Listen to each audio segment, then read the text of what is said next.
So first of all हमारा सवाल जवाब का सिलसिला शुरू हो इससे पहले मैं जानना चाहूँगी कैसा लग रहा है after big boss. I think बहुत अच्छा लग रहा है। घर आके किसे अच्छा नहीं लगता। और बहुत ही अच्छी फीलिंग है वापस आके खुले आसमान में सांस लेना। खाना नहीं बनाना है, कपड़े नहीं धोने हैं, बर्तन नहीं मांजने हैं, टॉयलेट साफ़ नहीं करने हैं। और बस इट्स अ गुड फीलिंग। आपके पास अपने लोग हैं, फैमिली सबसे इम्पोर्टेंट जो आपके पास है। और यहाँ कोई लड़ाई झगड़े नहीं है, सबसे अच्छी बात ये। मैम मैं भी ये भी जानना चाहूँगी जब आप बिग बॉस से बाहर निकले टॉप 4 टॉप हम जहाँ तक हम ऑडियंस को लग रहा था विनर इज़ अंकिता लोखंडे। क्योंकि जब विक्की भैया इवेक्ट हुए टॉप 6 से सो ये कहीं ना कहीं हम मीडिया पर्सन को कंफर्म हो गया था कि ट्रॉफी तो आएगा ही Ankita Lokhande is the winner.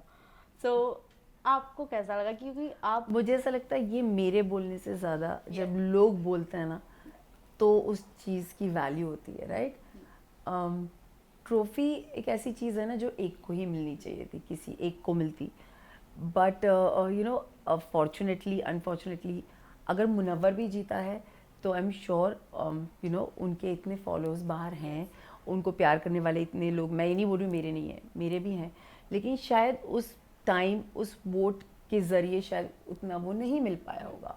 तो मुझे लगता है किसी एक की हार है ना, किसी उस घर में सरवाइव करना भी एक बहुत बड़ी जीत है। मैं डेफिनेटली बोलना चाहूँगी जितने लोग वहाँ थे ना उन्होंने कहीं ना कहीं सब ने बहुत मेहनत की है।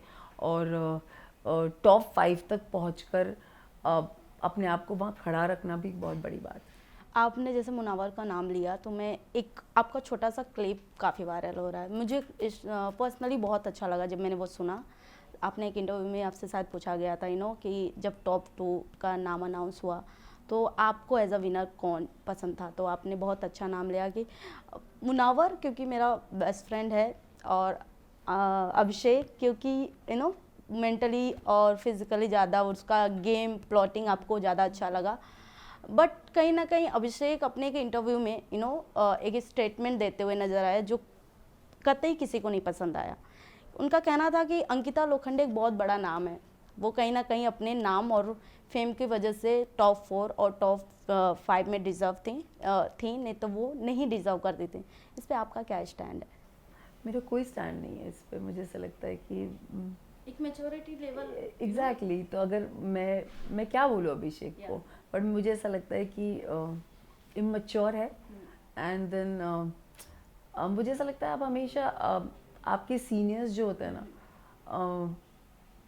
चाहे वो कोई भी हो, आप इस फील्ड में हो, मैंने हमेशा अपने सीनियर्स की उतनी रिस्पेक्ट की है लाइफ में। और मुझे बस ऐसा लगता है कि अभिषेक अभी नया नया पढ़ाव है उनका, थोड़ा एक्साइटेड है, ओवर एक्साइटेडमेंट उसमें रहता है, वो हमेशा है।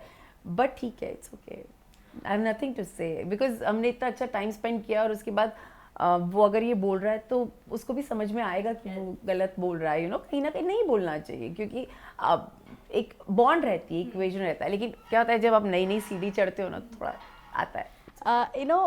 जब भी आप टॉप 4 के टॉप 3 के रनर अप से बाहर हुई तो आपके जगह जो जिसका स्टैंड लेना मुझे बहुत पसंद आया वो सलमान खान थे। जो उन्होंने टॉन्ट सबको दिया वो बहुत सुन के मजा क्योंकि वो बहुत मजा आया सुन के, क्योंकि उनका एक लाइन मुझे बहुत पसंद आया, जब तक तुम लोग अपना करियर स्टार्ट तब तक 2 प्रोजेक्ट खत्म हो चुके होंगे। और यही हुआ। मेरी फिल्म आ रही है 22 मार्च को, है ना, और उसके बाद मेरी इतनी सारी चीजें लाइन अप। तो मुझे लगता है जब सलमान सर ये बोलते हैं ना वो दी एंड है। क्योंकि वीकेंड का बार पे हम किसकी बातें सुनते हैं? सलमान सर की। तो जनता किसको मानती है? सलमान सर को। और जब सलमान सर ने ये बोला कि you are the winner for me, I am grateful to Salman sir that he said that. क्योंकि वो भी हमारे साथ उस जर्नी में बहुत अटूट हिस्सा रहते हैं। अगर हम किसी चीज़ से गुजर रहे हैं तो वो पूरा उस चीज़ में आपका इन्वॉल्वमेंट उनका भी होता है। तो मुझे लगता है कि अगर वो ये कहते हैं तो मैं बस, उन्होंने कह दिया, आप लोगों ने कह दिया, और क्या चाहिए, खत्म बात।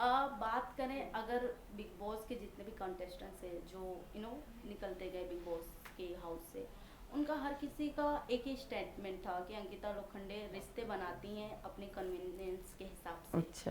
और जो एक बात बहुत किस ज्यादा, मुझे ऐसा लगता है ये उन लोगों ने बोला जिनके साथ मैं रिश्ते बनाने की कोशिश की, लेकिन वो मुझसे नहीं बना पाया। बट हम जहाँ देखते थे मैम, आपका रिश्ता हर किसी से बना है, बस फिर बोल दिया आपने, और क्या है। हर किसी उनकी से बातों को रिश्ता बना डिक्लाइन करते हैं हम सारी। यस। बट जब भी उनके इंटरव्यूज होते थे, वो एक स्टेटमेंट लेते थे कि आपने एक नाम लिया था हाउस में बहुत बार, वो हम फील करते थे कि क्यों, क्योंकि वो आपने खुद से नहीं लिए थे। सुशांत का नाम। यस।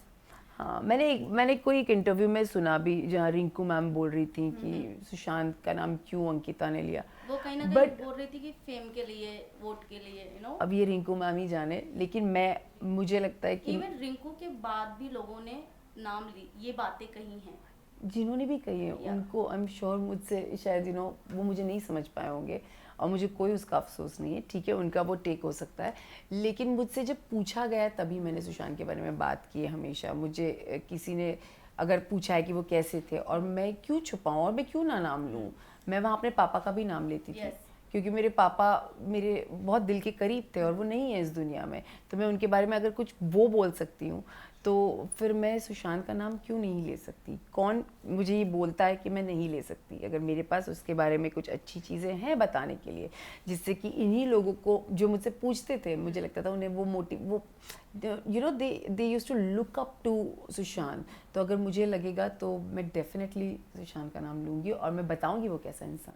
बिग बॉस की जर्नी की बात करें, जहाँ बिग बॉस खुद कहते हैं कि अंकिता लोखंडे को किसी का इंट्रोडक्शन की ज़रूरत नहीं है, क्योंकि उन्होंने रिश्ते बनाए हैं तो रिश्ते डेफिनेटली निभाए भी हैं बिग बॉस हाउस से लेके रियल लाइफ तक। बट कहीं ना कहीं नोक झोंक बहुत हुए विकी भैया एंड आप में, बट वो नोक झोंक एक कपल में होता रहता है, बट हर एक फ़ैन जो आपके हेटर्स रहे हैं, कहीं ना कहीं उनको लगता था फेक है। इवन जब आप लोगों ने एक बातें चलती थी, जब दो जन लड़ते हैं तो एक दूसरे को चल निकल, तो डिवोर्स तक क्यों आए हम दोनों। हम तो ऐसे ही वर्ड्स यूज करते हैं, भाई डिवोर्स चाहिए तेरे को, अलग होना है क्या तेरे को, ठीक है हमने कर ली भाई, ऐसी बात है। हमारी मर्जी, हम कपल हैं, ठीक है, जिसको प्रॉब्लम है कोई बात नहीं। लेकिन मैं इतना ही बोलूँगी कि रिश्ते, जब मैं रिश्तों की बात करती हूँ, जब मैं घर में आई थी मैं किसी को नहीं जानती थी, मैं ऐसे नहीं बात कर सकती, मुझे आपको ही देखना पड़ेगा, ठीक है। जब मैं रिश्तों की बात करती हूँ तो मैं उस घर में जब आई मेरा कोई रिश्ता नहीं था। मेरा एक विकी जो रिश्ता ऑब्वियसली जो था वो, लेकिन जाते वक्त मैं अपने साथ बहुत लोगों को लेकर गई हूँ, एंड दैट्स मी।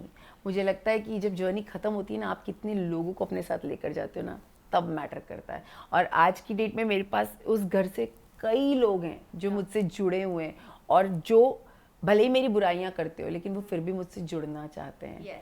तो फिर मुझे अब पता है कि मुझे किन्हें चूज़ करना और किन्हें नहीं करना है।